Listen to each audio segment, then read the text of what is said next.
আসসালামু আলাইকুম রহমতুল্লাহ। আলহামদুলিল্লাহ ওয়াসসালাতু ওয়াসসালামু আলা রাসূলিল্লাহ। সম্মানিত দর্শক ও শ্রোতা, নিশ্চয়ই মহান আল্লাহ সুবহানাহু ওয়া তাআলার অসীম দয়ায় আপনারা প্রত্যেকেই ভালো আছেন, আর ভালো থাকবেনই না বা কেন। এ মাস যে ভালোবাসার মাস, এ মাস যে পবিত্র মাস, এ মাস রাহমাতুল্লিল আলামিনের আগমনের মাস। এ মাসে অজস্র ধারায় রহমত বরকত নাজিল হতেই থাকে।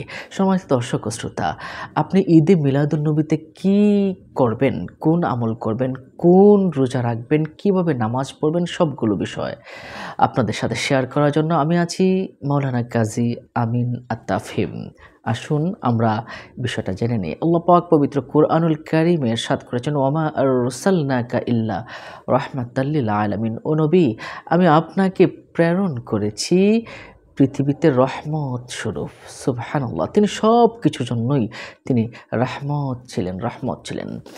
আল্লাহ পাক রব্বুল আলামিন হাদিসে কুদসিতে বলেছেন, লাউলা কালামা খলাকতুল আফলাক। ও নবী, আমি আপনাকে যদি তৈরি না করতাম তাহলে কোনো কিছুই তৈরি করতাম না। দালাইলুন নবুয়াত কিতাবে এসেছে এবং মাজমুআউল ফতোয়াতে এসেছে, আত-তানবীর নামক কিতাবেও কিন্তু এই হাদিসখানা এসেছে। তবে বিভিন্ন গ্রন্থে বিভিন্ন রকম শাব্দিক কিছু পরিবর্তন আছে।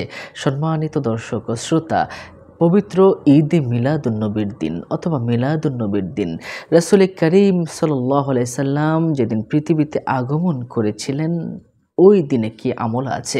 রাসূল সাল্লাল্লাহু আলাইহি সাল্লাম কোন দিনে আগমন করেছিলেন জেনে রাখা ভালো। 570 খ্রিস্টাব্দে 12ই রবিউল আউয়াল সোমবারের সুবহে সাদিকের সময় তামাম পৃথিবীকে আলোকিত করে ধরাধামে আগমন করেছিলেন মা আসিয়া আলাইহিস সালাতু ওয়াস সালাম, মা রহিমা আলাইহিস সালামের কোলের ভিতরে এসেছিল।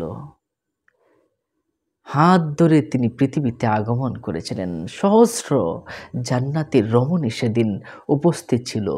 ফেরেশতারা দলে দলে রাসূল করিম সাল্লাল্লাহু আলাইহি সাল্লাম যে ঘরে আগমন করেছিলেন, আকাশ থেকে সোজাসুজি এমন একটা আলোর বিচ্ছুরণ হয়ে গিয়েছিল, ফেরেশতা দ্বারা ভরপুর হয়ে গিয়েছিল। সুবহানাল্লাহ সুবহানাল্লাহ। এই মহান যে বরকতময় দিন, সেটাই হলো 12ই রবিউল আউয়াল সোমবার দিনে।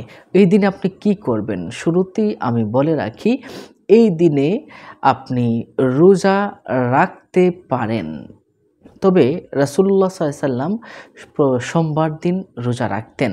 এই বিষয়ে যদি আমরা বলি তাহলে আমরা মুসলিম শরীফের 2640 নম্বর হাদিস শরীফে আমরা পেয়েছি, আন আবি কতাদাহ রাদিয়াল্লাহু তাআলা আনহু قال সুইলা রাসূলুল্লাহ সাল্লাল্লাহু আলাইহি ওয়াসাল্লাম আন সাওমুল ইসনাইন। রাসূল করিম সাল্লাল্লাহু আলাইহি সাল্লামকে সোমবার দিনের রোজা সম্পর্কে জিজ্ঞাসা করা হয়েছিল, ইয়া রাসূলুল্লাহ, আপনি কেন সোমবার দিন রোজা রাখেন?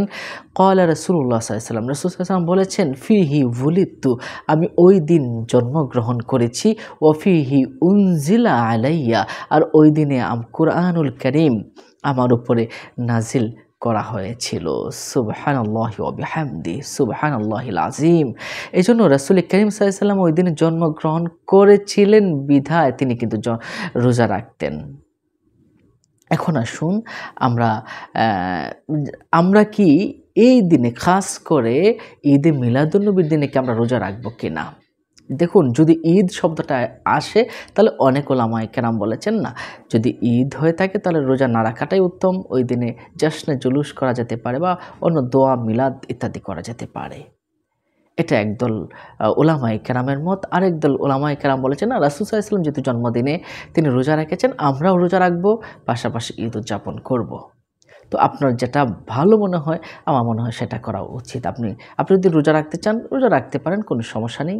অথবা আগে পরেও রোজা রাখতে পারেন ঈদে মিলাদুন্নবীর শুকরানা উদ্দেশ্যে। তবে প্রতি সোমবারে রোজা রাখা এটা কিন্তু হচ্ছে সবচেয়ে উত্তম। মনে রাখবেন প্রতি সোমবারেই কিন্তু রোজা রাখার চেষ্টা করবেন। রাসূল সাল্লাল্লাহু আলাইহি ওয়াসাল্লাম সুন্নাত অনুযায়ী সাহাবায়ে কেরামদেরকে বলতেন তোমরা কি করো? রোজা রাখো। এখন আসুন নামাজের বিষয়ে। ঈদে মিলাদুন্নবীর উসিলায় আপনি নামাজ পড়তে পারেন। পৃথিবীতে উত্তম এবাদতের ভিতরে অন্যতম শ্রেষ্ঠ একটি এবাদত হচ্ছে নামাজ, নফল এবাদতের ভিতরে। আল্লাহ পাক এই নামাজকে খুব বেশি পছন্দ করেন। সুতরাং নামাজ পড়তে পারেন, দু রাকাত করে যত রাকাত ইচ্ছা আপনি নামাজ পড়তে পারেন। আমরা ৩ নম্বর যে আমলটা করতে পারি এটা হলো সাদকা করা। রাসূল করিম সাল্লাল্লাহু আলাইহি ওয়াসাল্লাম পৃথিবীতে আগমন করেছিলেন এই খুশিতে যত ইচ্ছা আপনি সাদকা দান করে দিতে পারেন। হাসান বসরি রাহমাতুল্লাহি আলাইহি তিনি কি বলেছেন জানেন? আপনি আশ্চর্য হয়ে যাবেন। হাসান বসরি রাহমাতুল্লাহি আলাইহি তিনি বলেছেন, আমার কাছে যদি উহুদ পাহাড় পরিমাণ সম্পদ এবং স্বর্ণ থাকতো, পুরোটা সম্পদ আমি রাসূল করিম সাল্লাল্লাহু আলাইহি ওয়াসাল্লামের ভালোবাসায় ঈদে মিলাদুন্নবী সাল্লাল্লাহু আলাইহি ওয়াসাল্লামের উসিলায় আমি পুরোটা সম্পদকে আমি দান করে দিতাম। আপনি কি কল্পনা করতে পেরেছেন কি পরিমাণ আশিকে রাসূল ছিলেন হাসান বসরি রাহমাতুল্লাহি আলাইহি? কি পরিমাণ ভালোবাসতো আমার নবীকে, কি পরিমাণ ভালোবাসতো মিলাদকে। আবু বকর সিদ্দিক রাদিয়াল্লাহু তাআলা আনহু তিনি মিলাদুন্নবী রাসূল সাল্লাল্লাহু আলাইহি ওয়াসাল্লাম জন্মের উসিলায় তিনি কিন্তু কি করেছিলেন? অসংখ্য টাকা পয়সা তিনি সদকা করে দিতেন। যার যা কুলাতো সবগুলো সদকা করে দিতেন। তাহলে আমরা কেন এটা করছি না? আমরা মানুষকে আরো আটকিয়ে রাখছি না। ঈদ পালন করা যাবে না, মিলাদ পালন করা যাবে না, এই করা যাবে না, ও করা যাবে না। দেখুন আবু লাহাব যখন শুনেছিল যে ও আবু লাহাব তোমার ঘরে একটা ভাতিজা এসেছে, তোমার ঘরে আজ ভাতিজা জন্মগ্রহণ করেছে। তখন ওই দাসীকে, যে দাসী খবর দিয়েছিল, ওই দাসীকে তিনি আঙ্গুল দ্বারা বলেছিলেন, যাও, এত সুন্দর তুমি সংবাদ আমাকে দিয়েছো, যাও তুমি আজ থেকে তুমি আজাদ করে দিলাম তোমাকে। 2 আঙ্গুলে যেভাবে উনি ইশারা করেছেন, যাও তুমি আজ থেকে আজাদ। আল্লাহ পাক এতটাই খুশি হয়ে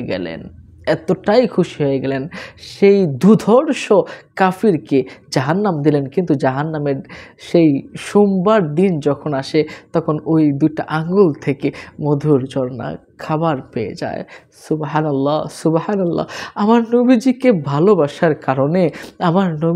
ভালোবাসার কারণে তার ঈমান নেই, শুধুমাত্র আজাদ করে দেওয়ার কারণে ওই আঙ্গুল দ্বারা কি পেয়ে যায়? শরবতের নহর পেয়ে যায়। আর যদি ঈমান থাকতো তাহলে কি হতো? একটু কল্পনা করেছেন কি? আমরা কি বাধা দিচ্ছি মিলাদুন্নবী পালন করতে?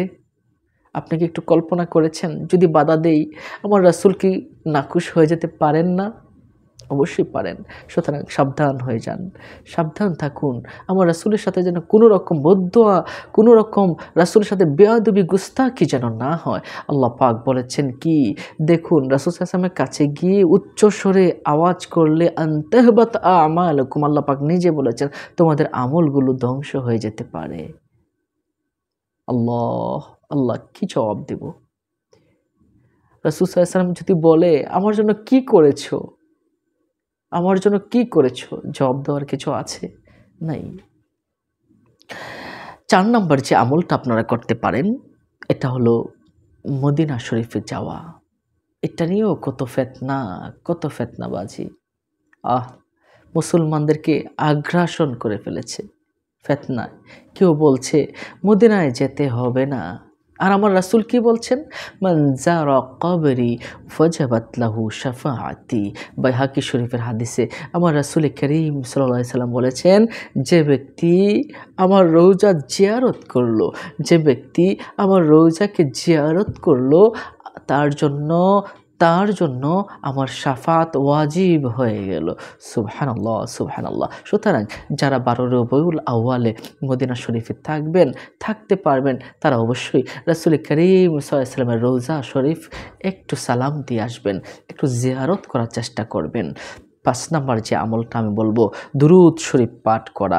এই কিতাবুল আওরাত নামক একটা কিতাব এসেছে, আমি বিভিন্ন ফজিলতের আমলের কিতাবও পেয়েছি। কিতাবুল আওরাত নামক একটা কিতাব এসেছে, যে ব্যক্তি এই রবিউল আউয়াল মাসে প্রতিদিন 1000 বার দুরূদ শরীফ পাঠ করবে, আল্লাহ পাক রব্বুল আলামিন এই উসিলা তাকে রাসূল করিম সাল্লাল্লাহু আলাইহি ওয়াসাল্লাম দিদার নসিব করে দিতে পারেন। আর দুরূদের কি ফজিলত, কি করে আমি বোঝাই আপনাদেরকে। আমি পৃথিবীতে মনে করি শ্রেষ্ঠ আমল হচ্ছে দুরূদের আমল। আমি মনে করি পৃথিবীতে সবচেয়ে শ্রেষ্ঠ আমল হচ্ছে দুরূদের আমল। দুরূদ পড়লে সব সমস্যার সমাধান আমার মনে হয় হয়ে যায়। আপনি যদি ভালোবেসে দুরূদ পড়তে পারেন, আপনার গুনাহ মাফ হয়ে যাবে, রহমত আসবে, বরকত আসবে, আসবেই। আপনি কেন বিশ্বাস করছেন না? আপনি দুরূদের আমলগুলো, আপনি দুরূদের ফজিলতের হাদিসগুলো আপনি একটু শুনুন, আপনি একটু বুঝুন। আমি এখানে আনছি না, ভিডিওর কলে ওর বৃদ্ধি পেয়ে যাবে বিধায়। সম্মানিত দর্শক ও শ্রোতা, এরপরে আপনি যে কাজটা করবেন, রাসূল করিম সাল্লাল্লাহু আলাইহি ওয়াসাল্লাম মিলাদ আয়োজন করবেন। কিভাবে মিলাদ আয়োজন করবেন? হযরত আব্দুল্লাহ ইবনে আব্বাস রাদিয়াল্লাহু তাআলা আনহু তিনি ঘরের ভিতরে তার পরিবার নিয়ে রাসূল করিম সাল্লাল্লাহু আলাইহি ওয়াসাল্লামের জীবনী আলোচনা করছিল। তখন প্রতিমধ্যে রাসূল সাল্লাল্লাহু আলাইহি ওয়াসাল্লাম ওই দিক দিয়ে যাচ্ছিলেন, শুনতে পেলেন রাসূল করিম সাল্লাল্লাহু আলাইহি ওয়াসাল্লামের মিলাদের আলোচনা হচ্ছে, জন্ম বৃত্তান্ত নিয়ে আলোচনা হচ্ছে।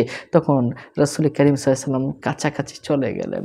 কাছাকাছি গিয়ে বললেন, ওয়াজাবাত লাকা শাফাআতি, তোমার জন্য আমার শাফাত ওয়াজিব হয়ে গিয়েছে, তোমার জন্য আমার শাফাত ওয়াজিব হয়ে গিয়েছে। আল্লাহ, সুবহানাল্লাহ, সুবহানাল্লাহ। কি যে ভাগ্য, কি যে সৌভাগ্য! শুধুমাত্র মিলাদ একটু আলোচনা করার জন্য রাসূলের শাফাত ওয়াজিব হয়ে যায়, আর আমরা কি করি? এই মিলাদকে আমরা বাধা দেই। একটু বিবেককে একটু প্রশ্ন করুন তো, যদি আমাকে নবীজি যদি বলে, তুমি আমার মিলাদ পড়তে চেয়েছিল একদল মানুষ, তুমি বাধা দিয়েছ, কি জবাব দিব আমরা? সম্মানিত দর্শক ও শ্রোতা, তো এরপরে আমরা কি আমল করব সংক্ষেপে আমি বলে দিচ্ছি। গরিবদেরকে খাবার খাওয়ানোর ব্যাপারে, এই বিষয়ে আমরা গরিবদেরকে খাবার খাওয়ানো সবচেয়ে উত্তম ইবাদত। ইতআমুত তাআম, গরিবদেরকে খাবার খাওয়ানো এটা একটা হচ্ছে ইসলামের ভিতর সর্বোত্তম কাজ। হ্যাঁ, এজন্য এই দিনে আপনারা গরিবদেরকে বা মানুষদেরকে সমস্ত মানুষদেরকে খাবার খাওয়ানো এটা করতে পারেন। আর আরেকটা বিষয় হচ্ছে যে আপনি সবচেয়ে বেশি আপনি জশ্নে জুলুসে অংশগ্রহণ করতে পারেন, মিলাদ মাহফিল যেতে পারেন, অথবা নিজে আয়োজন করতে পারেন। এগুলো যদি করেন তাহলে কি হবে? আল্লাহ পাক নিজেই বলেছেন, কুল বিফাদলিল্লাহি ওয়া বিরহমাতিহি ফাবিযালিকা ফালইফরাহু। আমার নবীজির জন্য আল্লাহ পাক বলছেন সূরা ইউনূসে, আল্লাহ পাক বলছেন 58 নম্বর আয়াতে, হে নবী আপনি বলে দিন তোমাদের কাছে যে রহমত এসেছে, তোমাদের কাছে যে ফজল এবং রহমত এসেছে, এই জন্য তোমরা কি করো? ফালইফরাহু, তোমরা আনন্দ উদযাপন করো। এখন আনন্দ উদযাপন কি করে করবেন?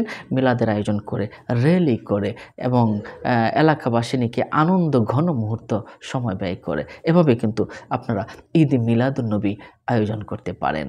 সম্মানিত দর্শক ও শ্রোতা, নিশ্চয়ই মিলাদের বিষয়ে আপনারা জানতে পেরেছেন, শুনতে পেরেছেন। আসুন আমরা দলমত নির্বিশেষে সবাই রাসূলের মহাব্বতে একটু মিলাদের আয়োজন করি। আমরা একটু রাসূল কারীম সাল্লাল্লাহু আলাইহি ওয়াসাল্লাম জন্ম বৃত্তান্ত নিয়ে আলোচনা করি, আমরাও যেন শাফাআতের ভাগীদার হতে পারি। আল্লাহ আমাদের তৌফিক দান করুন। ভালো থাকুন, সুস্থ থাকুন। দেখা হবে পরবর্তী ভিডিওতে। অন্য মুমিন মুসলমানদেরকে জানাতে শেয়ার করে দিন। আসসালামু আলাইকুম ওয়া রাহমাতুল্লাহি ওয়া বারাকাতুহু।